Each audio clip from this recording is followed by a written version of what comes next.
थेट जाऊयात, पंतप्रधान बोलत आहेत। बजट में ये रिकॉर्ड बढ़ोतरी और साथ साथ टैक्स में रिकॉर्ड कटौती करने के बाद की गई है। 2014 में 1 करोड़ रुपए कमाने वाली एमएसएमईज को प्रिजम्पटिव टैक्स देना होता था, 1 करोड़। अब 3 करोड़ रुपए तक की आय वाली एमएसएमईज भी इसका लाभ उठा सकती है। 2014 में 50 करोड़ तक कमाने वाली एमएसएमईज को 30% टैक्स देना होता था। आज ये रेट 22% है। 2014 में कंपनियां 30% कॉर्पोरेट टैक्स देती थी। आज 400 करोड़ रुपए तक की आय वाली कंपनियों के लिए रेट 25% है।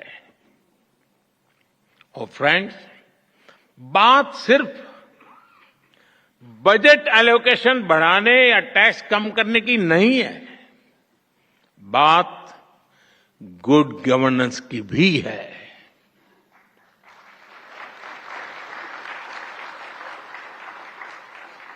मैं आपको एक उदाहरण देता हूं। अब जैसे कोई कमजोर व्यक्ति होता है जिसका वजन कम हो, लेकिन उसके शरीर में किसी बीमारी के कारण सूजन आए और पहले की तुलना में जरा कपड़े छोटे होने लग जाए, लेकिन क्या उसको हम हेल्दी कहेंगे? क्या वो तंदुरुस्त है ऐसा मानेंगे क्या? वो देखने में भले ही बहुत स्वस्थ लगे, लेकिन हकीकत में तो वो कमजोर होता ही है। 2014 से पहले के बजट का भी ऐसा ही हाल था। तब बजट में बड़ी बड़ी घोषणाएं इसलिए की जाती थी कि दिखाया जा सके कि अर्थव्यवस्था की सेहत अच्छी है। लेकिन सच्चाई ये थी कि बजट में जो घोषणाएं होती थी वो भी जमीन पर पूरी तरह नहीं उतर पाती थी। ये लोग इंफ्रास्ट्रक्चर के लिए तय की गई राशि को भी पूरी तरह खर्च नहीं कर पाते थे। जब घोषित करते थे तो हेडलाइन लेते थे,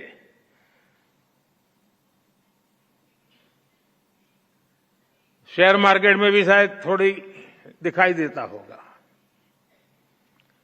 योजनाओं को तय समय पर पूरा करने पर भी पहले की सरकारों का कोई जोर नहीं था। हमने 10 वर्षों में इस स्थिति को बदला है। हमारी सरकार जिस स्पीड और स्केल इसके साथ इंफ्रास्ट्रक्चर का निर्माण कर रही है, आप सब उसके गवाह हैं। यह अभूतपूर्व है। साथियों, आज हम जिस दुनिया में रह रहे हैं वहां बहुत सारी अनिश्चितताओं से भरी हुई है, और ऐसी दुनिया में भारत जैसी ग्रोथ और स्टेबिलिटी होना एक्सेप्शन है। ऐसी अनिश्चितता के समय में भी भारत के फॉरेन एक्सचेंज रिजर्व्स में अच्छी खासी वृद्धि हुई है। आज जब सारे देश लो ग्रोथ या हाई इन्फ्लेशन से जूझ रहे हैं, उन परिस्थितियों में भारत हाई ग्रोथ और लो इन्फ्लेशन वाला इकलौता देश है। इतनी बड़ी महामारी के बावजूद भारत का फिस्कल प्रूडेंस पूरी दुनिया के लिए रोल मॉडल है। Global good and service export में भारत का कंट्रीब्यूशन लगातार बढ़ रहा है। ग्लोबल ग्रोथ में आज भारत का शेयर 16% हो गया है। और आप ध्यान दीजिए, भारत ने ये ग्रोथ तब हासिल करके दिखाई है जब पिछले 10 साल में इकोनॉमी को झटका देने वाले अनेक संकट आए। हमारे कार्यकाल में ये भी एक मुसीबत रही। 100 साल की सबसे बड़ी पेंडेमिक, दुनिया के अलग अलग देशों में युद्ध की स्थिति, भारत में बड़ी बड़ी प्राकृतिक आपदाएं, कभी साइक्लोन, कभी सूखा, कभी भूकंप। हमने हर संकट का मुकाबला किया, हर चुनौती का समाधान किया। अगर ये संकट न आते तो भारत जहां आज पहुंचा है उससे भी कहीं अधिक ऊंचाई पर होता, और ये मेरा विश्वास, मेरे अनुभव के आधार पर मैं कह रहा हूं।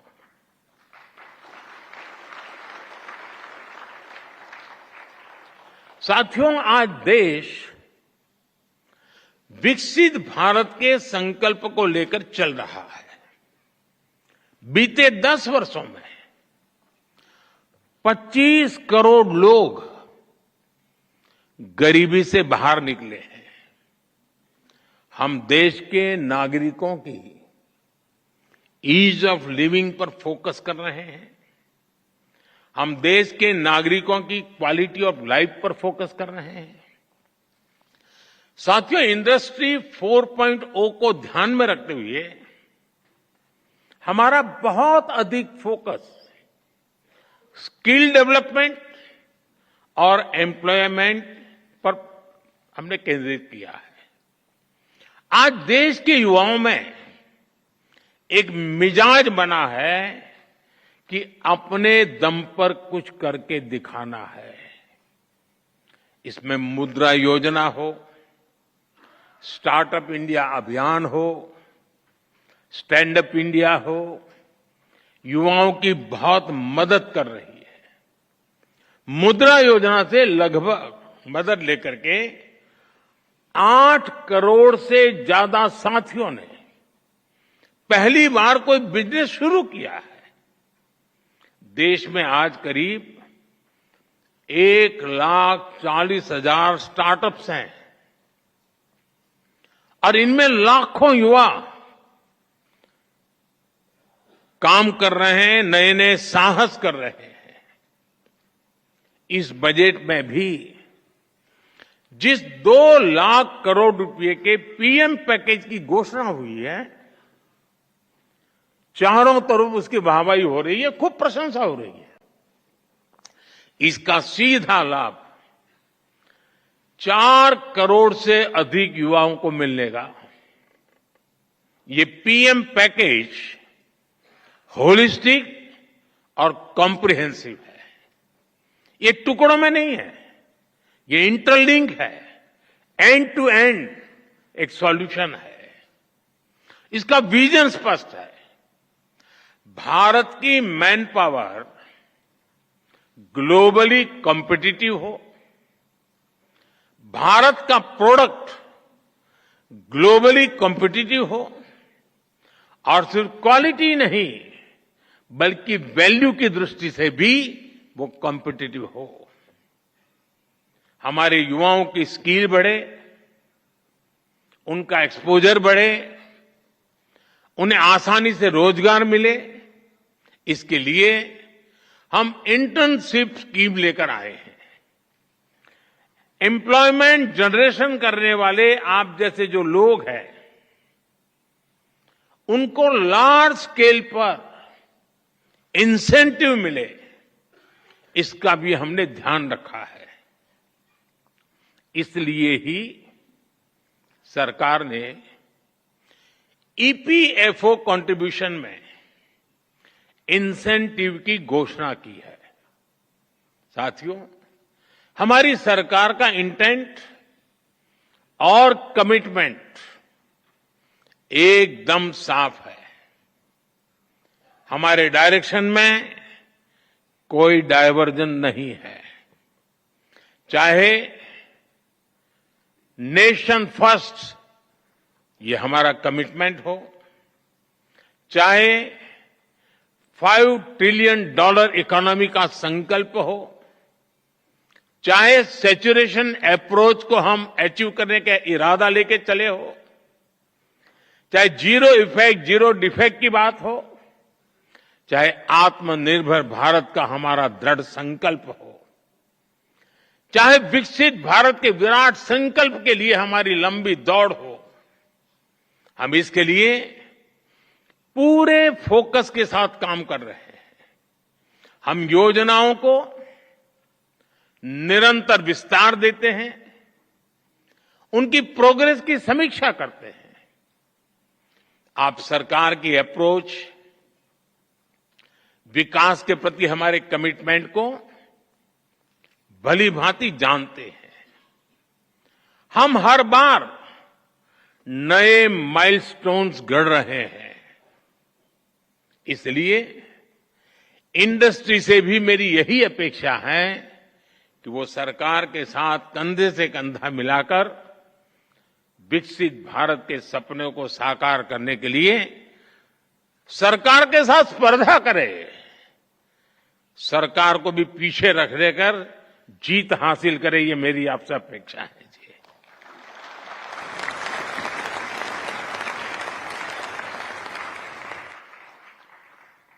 पीएम पैकेज की घोषणाएं, ये हम दोनों, चाहे सरकार हो या इंडस्ट्री, ये हमारा साझा दायित्व के रूप में हमें तेज गति से आगे बढ़ाना है। मुझे आप पर पूरा भरोसा है। साथियों, इस बार के बजट का एक और पहलू है जो विकसित भारत की हमारी जर्नी को ताकत देगा। ये विषय है मैन्युफैक्चरिंग। आप सभी ने देखा है कि 10 साल में भारत का मैन्युफैक्चरिंग इकोसिस्टम कैसे ट्रांसफॉर्म हुआ है। हमने मेक इन इंडिया जैसा महत्वाकांक्षी अभियान शुरू किया। हमने अनेक सेक्टर्स में एफडीआई नियमों को सरल किया। हमने मल्टी मॉडल लॉजिस्टिक पार्क बनाए। 14 सेक्टर्स के लिए पीएलआई स्कीम्स लॉन्च की। ऐसे निर्णयों ने मैन्युफैक्चरिंग सेक्टर का आत्मविश्वास नई ऊंचाई पर पहुंचाया है। अब इस बजट में देश के 100 बड़े शहरों के पास investment ready plug and play industrial park बनाने की घोषणा हुई है।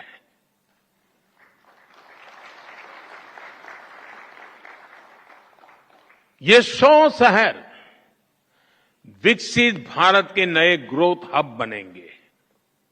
सरकार मौजूदा इंडस्ट्रियल कॉरिडोर्स का भी आधुनिकीकरण करेगी। हमारा बहुत बड़ा फोकस एमएसएमईज पर भी है। इससे करोड़ों लोगों को रोजगार मिलता है। सरकार ने एमएसएमई को सुविधाएं देने के साथ ही उनकी चुनौतियों को एड्रेस किया है। एमएसएमईज को जरूरी वर्किंग कैपिटल और क्रेडिट मिले, उनके कंप्लायंस बर्डन और टैक्सेस कम हो, उनकी मार्केट एक्सेस और संभावनाएं बेहतर हो, एमएसएमईज का फॉर्मलाइजेशन हो। इसके लिए 2014 से ही हमने लगातार काम किया है। इस बजट में भी एमएसएमई के लिए नई क्रेडिट गारंटी स्कीम लॉन्च की गई है। साथियों, जब बजट आता है तो उसके बाद अक्सर चर्चा कुछ प्रमुख बातों के इर्द गिर्द ही सिमट जाती है और ज्यादातर तत्कालीन चर्चा मीडिया ड्रिवन होती है और वो भी एजेंडा के तहत ड्रिवन होती है। जब शांत वातावरण होता है तब जाकर के स्थितियां की तरफ नजर गहराई से जाती है। कई बार संबंधित इंडस्ट्री या फिर एक्सपोर्ट्स वे भी थोड़ा बहुत उनका ध्यान जाता है, उसकी बात करते भी है, लेकिन बजट की ऐसी बातें मुझे लगता है कि हर क्षेत्र में बार बार दोहराना जरूरी है। माइक्रो लेवल पर भी उसका एनालिसिस जरूरी है। अब जैसे बजट में न्यूक्लियर पावर जनरेशन के लिए एलोकेशन बढ़ाया गया है। हम कृषि में भी डिजिटल पब्लिक इंफ्रास्ट्रक्चर बनाने जा रहे हैं। हम किसानों को जमीनों के नंबर देने के लिए भू आधार कार्ड भी देने जा रहे हैं। स्पेस इकोनॉमी के लिए भी 1000 करोड़ रुपए के वेंचर कैपिटल की व्यवस्था की गई है। बजट में क्रिटिकल मिनरल मिशन की भी घोषणा की गई है। हम जल्द ही माइनिंग के ऑफशोर ब्लॉक्स के पहले चरण की नीलामी शुरू करने वाले हैं। ये सारे ऐलान प्रगति के नए रास्ते खोलेंगे, नए अवसर बनाएंगे। फ्रेंड्स, आज जब भारत दुनिया की तीसरी सबसे बड़ी इकोनॉमी बनने वाला है, तो नए सेक्टर्स में भी संभावनाएं बन रही है। विशेष रूप से हमारे सनराइज सेक्टर्स में। आप जानते हैं, टेक्नोलॉजी ही वर्तमान है, टेक्नोलॉजी ही फ्यूचर है। आज जो भी देश सेमीकंडक्टर वैल्यू चेन में अपनी जगह बनाएगा, वो भविष्य में बड़ी भूमिका में रहेगा। और इसलिए हम भारत में इस इंडस्ट्री को आगे बढ़ा रहे हैं। इसी तरह हम इलेक्ट्रॉनिक्स मैन्युफैक्चरिंग को भी एनकरेज कर रहे हैं। आज मोबाइल मैन्युफैक्चरिंग रिवॉल्यूशन का दौर है। एक जमाने में जो भारत मोबाइल फोन्स को इंपोर्टर था, वो आज दुनिया के टॉप मोबाइल मैन्युफैक्चरर और एक्सपोर्टर में स्थान ले चुका है। भारत में हमने ग्रीन जॉब सेक्टर के लिए एक बहुत बड़ा रोड मैप तैयार किया है। हम ग्रीन हाइड्रोजन, इलेक्ट्रिक व्हीकल्स, ऐसे अनेक सेक्टर्स को आगे बढ़ा रहे हैं। अब पीएम सूर्यघर योजना, ये इतनी बड़ी योजना है, इतने वेंडर्स की जरूरत है, और सरकार एक एक घर को 75,000 रुपया देने वाली है। ये अपने एक बहुत बड़ा रिवॉल्यूशन होने वाला है। इस बजट में क्लीन एनर्जी के लिए उठाए गए कदमों की खूब चर्चा हो रही है। आज के दौर में एनर्जी सिक्योरिटी और एनर्जी ट्रांजिशन दोनों ही इकोनॉमी और इकोलॉजी के लिए इतने ही महत्वपूर्ण है। लेकिन इसके साथ ही हम स्मॉल न्यूक्लियर रिएक्टर्स पर भी काम कर रहे हैं।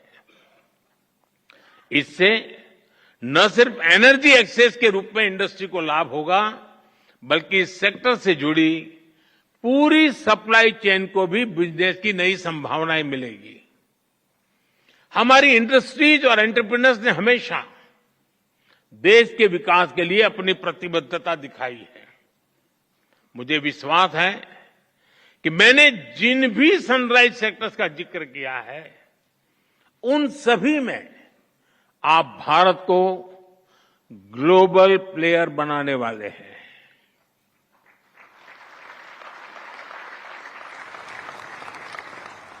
और ये मेरे लिए ग्लोबल प्लेयर शब्द भर नहीं है जी। मैं साफ मानता हूं मेरा देश ग्लोबल प्लेयर बनेगा।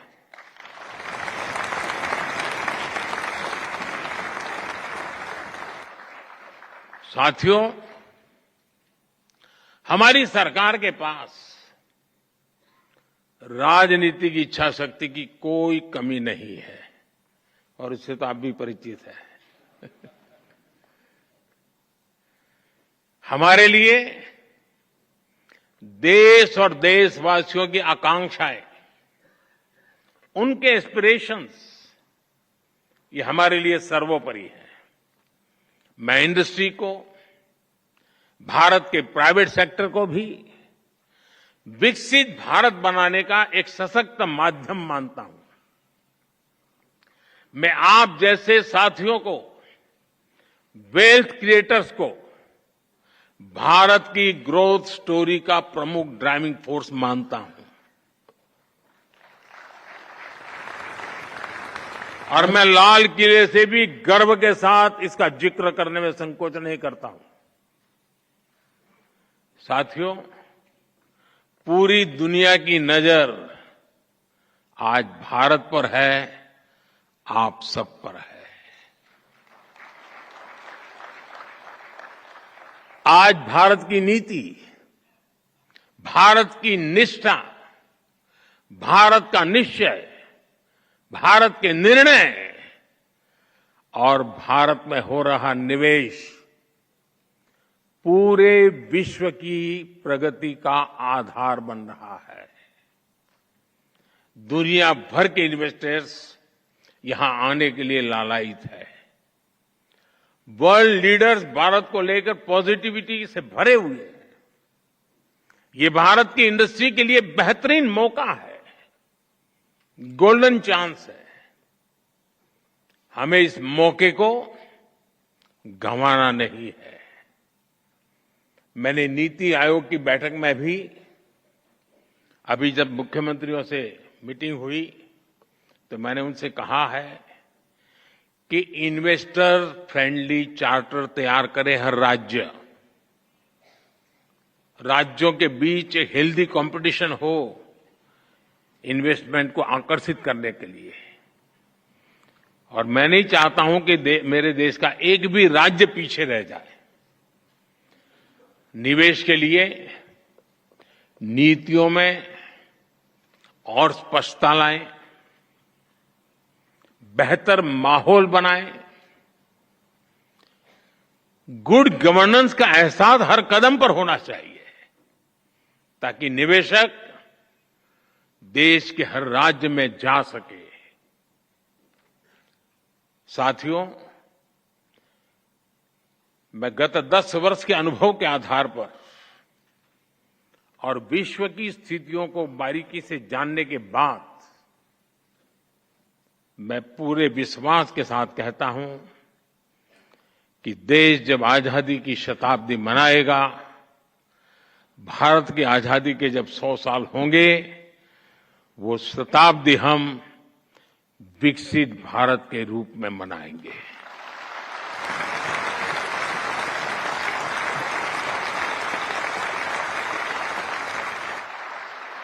हम गरीब देश के रूप में आजाद हुए थे, हम लूट चुके थे।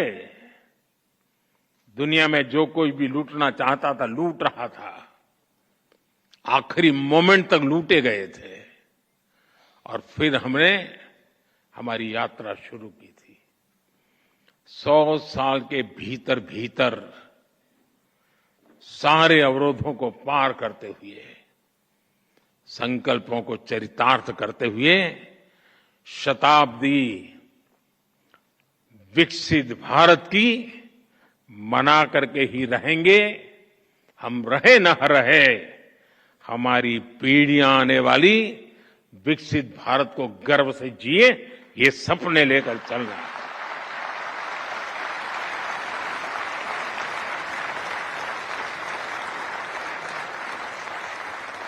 आइए हम सब मिलकर आगे बढ़े, अपने भारत को विकसित बनाएं और इस संकल्प को सिद्धि पर ले जाने के लिए जीवन का अपने पास ईश्वर ने जो भी दिया है उसका उत्तम से उत्तम हम समाज को, देश को फिर से अर्पित करें। इसी एक भावना के साथ आप सभी को बहुत बहुत शुभकामनाएं, बहुत बहुत धन्यवाद।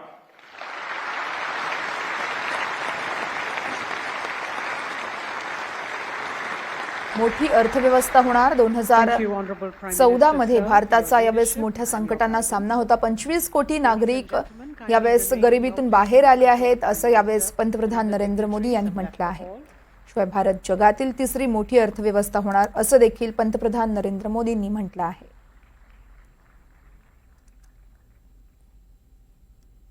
सुरक्षा बजेट 2 पटीने वाढवलं आहे। शिवाय 25 कोटी लोक गरिबी रेषेतून बाहेर आल्याचं पंतप्रधानांनी म्हटलं आहे। सुरक्षा बजेट 2 पटीने वाढवण्यात आलं आहे। कृषी क्षेत्रात डिजिटल पब्लिक इंटरेस्टही सुरू करतोय असं पंतप्रधानांनी सांगितलं आहे।